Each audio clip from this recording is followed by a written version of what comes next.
Y para esto tenemos que recordar un poquito qué es la comunicación y cómo nos manejamos en la comunicación. La comunicación tiene varios aspectos.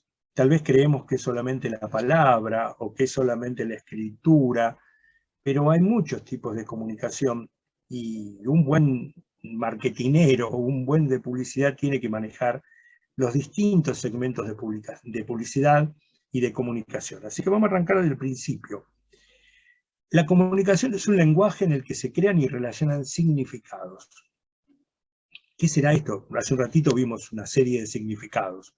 Los bastones, la fuerza con la polenta que se asocia con Popeye y lo que tiene que ver con la espinaca, los 2 minutos para hacer todo rápido. O sea que siempre está la comunicación, el lenguaje, con respecto a un resultado.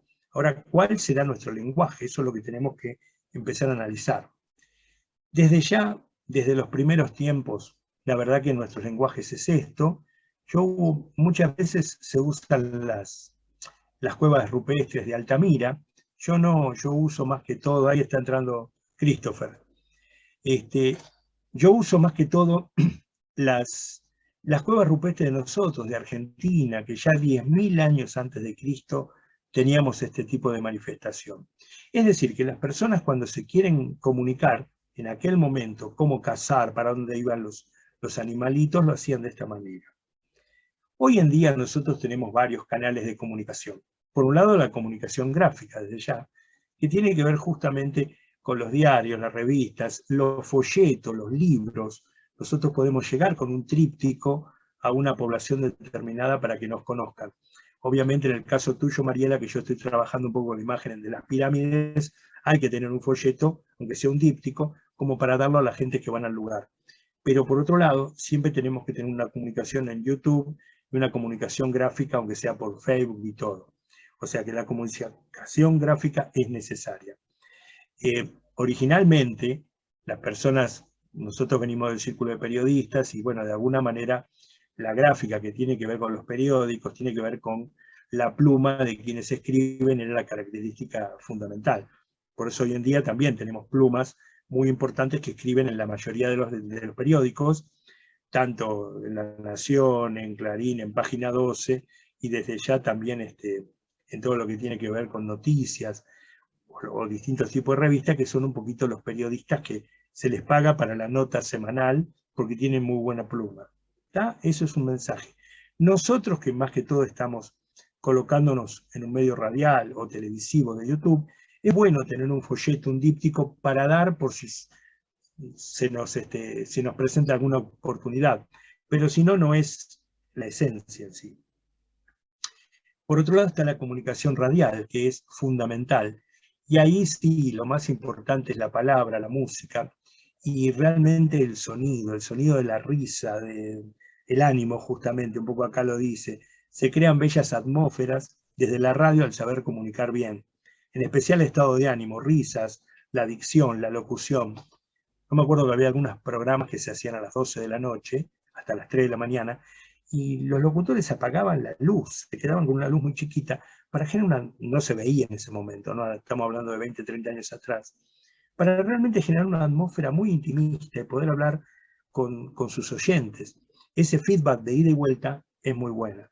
Hoy les decía de alguna manera que se utiliza mucho más la comunicación radial, pero con cámara de televisión, porque es lo que queda, y lo que más se ve, hoy en día no se trabaja tanto con el momento, sino lo que queda guardado. Por eso yo sé que a veces en los cursos, después aunque una persona no entre, no hay problema, después lo ven la semana, y en la semana nos vamos interactuando igual.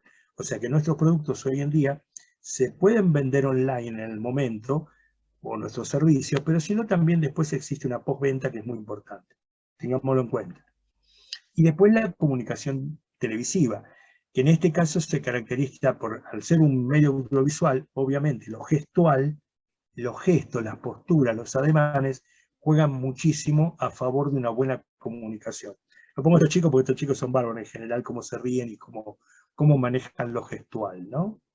Y porque además en el círculo de periodistas de General San Martín tenemos una de las chicas que justamente trabaja en Telefe y en todos los productos de Telefe.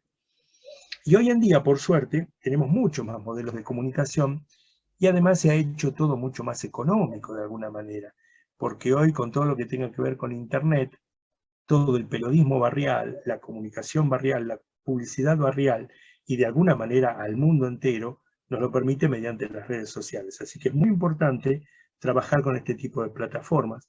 Hoy en día saben que hay plataformas educativas muy buenas. Yo estoy en la Universidad de Buenos Aires, estoy en la Universidad de Avellaneda y tenemos unas plataformas bárbaras donde todos los alumnos se conectan, todo muy bueno. Podemos saber la nota, si entraron o no entraron, ellos se enteran de todo. O sea, está muy bueno. Además de lo presencial, como les decía en el primer encuentro, hay algunas cosas que son nuevas oportunidades. Por ejemplo, la pandemia terminará, pero el Zoom quedará. O sea, la forma de enseñar va a quedar. Esto me hace acordar algo. Hoy en día se habla del aula invertida. Antes, digamos hace 5 años atrás, 10 años atrás, uno tenía que ir a un secundario, a la universidad, a una escuela técnica, para escuchar al profesor. Y después se llevaba tarea a su casa, y en su casa la hacía, a veces con su papá, con su mamá, que entendía muy poco, y podemos hablar hasta también del colegio primario o el secundario, entendía muy poco de ecuaciones, de fórmulas, matemáticas. Hoy en día el aula invertida es al revés. Es muy probable, y se está haciendo, que muchos profesores dan la teórica por internet, y después cuando el chico va al aula presencial, el profesor resuelve la tarea con el pibe. Es decir, la tarea se hace en la escuela y lo teórico se da virtual. Antes era al revés. Se daba presencial lo teórico y prácticamente si había tarea para el hogar lo tenía que hacer en la casa. Con lo cual lo ponían un problemita a los padres. Todo esto fue cambiando y sigue cambiando. Así que uno de los elementos fundamentales hoy en día, lógicamente, son los nuevos modelos de comunicación y que de alguna manera cada uno de nosotros es un cronista sin oficio, pero es un cronista en sí. Lo veíamos también en la primera de las charlas cuando prácticamente se cambió la consigna de, en vez de qué te está pasando a vos, qué es lo que está pasando en el lugar. Entonces la gente empezó a informar muchísimo más. Ahora, cuando entramos en el tema de la comunicación, y la comunicación es mucho más que lo oral, como estoy haciendo ahora, lo escrito, lo visual, que sería un poquito la televisión como estamos viendo, lo textual, que es un libro que nos comunica. Hoy en día sabemos que lo gestual existe, y esto se ve más que todo en las relaciones interpersonales, y cuando uno busca un trabajo o algo, se analiza lo gestual. Las transcripciones que tienen que ver con la música, y obviamente lo articulado que tiene que ver con los movimientos. Hay muchas personas que son más bien de abrazar, de tocar, porque se comunican de esa manera, se comunican más desde el punto de vista de lo afectivo, tienen esa necesidad de tocar un poquito, y no está mal. Y por otro lado, obviamente, algo que nosotros manejamos mucho, lo virtual.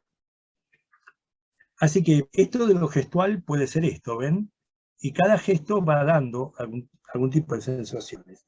Con esto yo arrancaba la otra vez, ¿se acuerdan esto también? La primera charla yo les decía, le damos la bienvenida al oficio de comunicar bien. Y para comunicar bien tenemos que saber todas estas formas de comunicación y qué distintas son entre ellas, ¿no?